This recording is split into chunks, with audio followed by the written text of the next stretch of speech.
Assalamualaikum warahmatullahi wabarakatuh. Perkenalkan nama saya Muhammad Pian Belian, NIM 2602328433.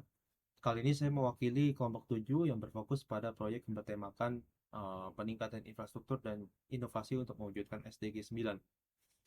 SDG ke-9 sendiri merupakan salah satu tujuan pembangunan yang berkelanjutan yang berfokus pada industrialisasi yang inklusif, inovasi teknologi, serta pembangunan infrastruktur yang tangguh.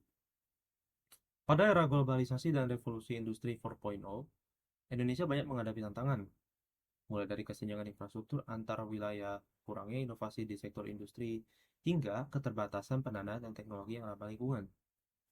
Oleh karena itu, proyek ini bertujuan mengeksplorasi peran di berbagai sektor industri dalam mendukung SDG ke-9 dan bagaimana peran kita sebagai mahasiswa dapat berkontribusi di dalamnya. Dilanjut ke latar belakang, di mana SDG 9 berfokus pada industrialisasi inklusif, penguatan inovasi, dan pembangunan infrastruktur berkelanjutan. Tantangan yang didapatkan yaitu kesenjangan infrastruktur antar wilayah, ini meliputi transportasi, energi, dan juga konektivitas digital. Lalu keterbatasan investasi teknologi ramah lingkungan, perubahan iklim yang memperumit sektor manufaktur, dan adanya transisi ke industri hijau. Nah, proyek ini kami susun berdasarkan tiga pertanyaan utama, yaitu apa saja sih tantangan di infrastruktur yang tidak merata dan kurangnya inovasi yang menghambat pencapaian SDG ke-9. Lalu, bagaimana peran dan teknologi digitalisasi dalam meningkatkan daya saing industri di era 4.0, dan juga sejauh mana tanggung jawab pemerintah dan sektor swasta dalam mendorong pembangunan berkelanjutan. Nah, temuan-temuan itu dapat kami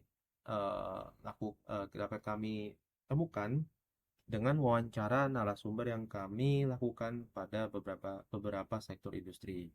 Pertama, ada Bank Mandiri Area Mataram, di mana mereka mendukung tiga tujuan strategis untuk ekonomi berkelanjutan. Dengan inovasi mereka mengembangkan aplikasi Livin by Mandiri yang kita kenal. Namun, ada beberapa tantangan yang mereka hadapi, terutama pada market share yang terbatas, yaitu mereka dapatkan hanya 15-20%, tergantung pada regulasi per daerah.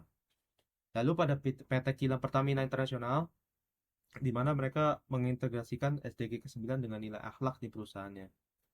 Mereka menggunakan inovasi AI untuk predictive maintenance dan juga melakukan analisis big data. Mereka juga melakukan usaha untuk menghasilkan energi bersih dengan cara pengembangan geothermal dan juga biofuel.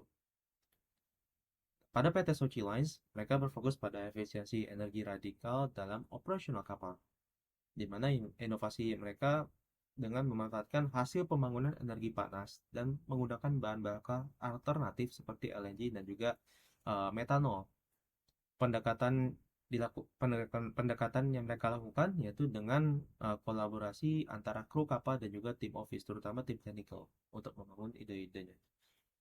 Dilanjut dari PT PLN UP3 Kediri, di mana mereka melakukan transformasi untuk menuju energi terbarukan.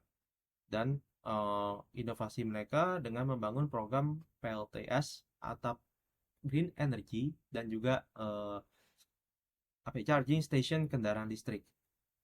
Namun ada banyak tantangan yang mereka hadapi, terutama pada fluktuasi energi terbarukan dan juga keterbatasan jaringan. Terakhir kami lakukan pada PT Omra Manufaktur Indonesia, yaitu mereka mulai mengimplementasikan solar panel dan juga water line system pada digitalisasi operasional mereka. Mereka berinovasi dengan memasukkan agenda keberlanjutan tersebut dalam KPI atau Key Performance Index mereka, di mana rencananya mereka akan memanfaatkan penggunaan biomasa secara jangka panjang dan juga ramah lingkungan.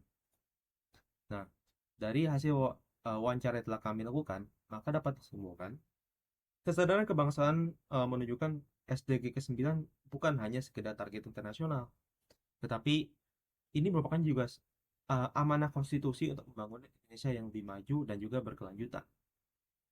Lalu eh, realitas di lapangan juga mengungkapkan bahwa meski masih ada tantangan, semangat Bhinneka Tunggal Ika mampu menyatukan berbagai sektor dalam visi pembangunan berkelanjutan.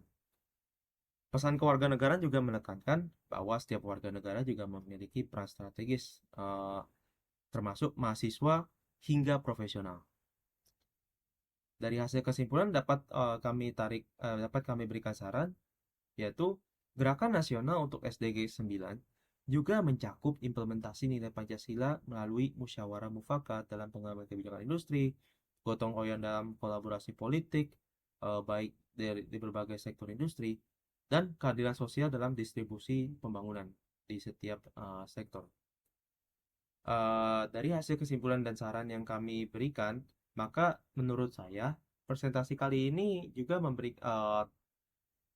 memberikan transformasi pemahaman yang sangat membuka pengetahuan bahwa kewarganegaraan bukan hanya hak, tetapi ini merupakan kewajiban untuk berkontribusi pada pembangunan yang berkelanjutan, di mana inspirasi kebangsaan juga datang dari bagaimana kita melihat nilai-nilai Pancasila yang diterapkan di berbagai sektor industri. Eh, Keyakinan ideologi bangsa kita juga keyakinan ideologi bangsa juga relevan nih untuk menghadapi tantangan global, di mana sebagai mahasiswa dan juga calon pemimpin bangsa, saya berkomitmen untuk mengembangkan inovasi yang berpihak pada rakyat. Dan juga saya juga memikirkan bagaimana bisa menjadi agen perubahan yang dapat mengutamakan kepentingan nasional dan juga dapat melestarikan nilai-nilai luhur bangsa dalam setiap karya dan juga kolaborasi yang ada. Sekian presentasi dari saya. Terima kasih.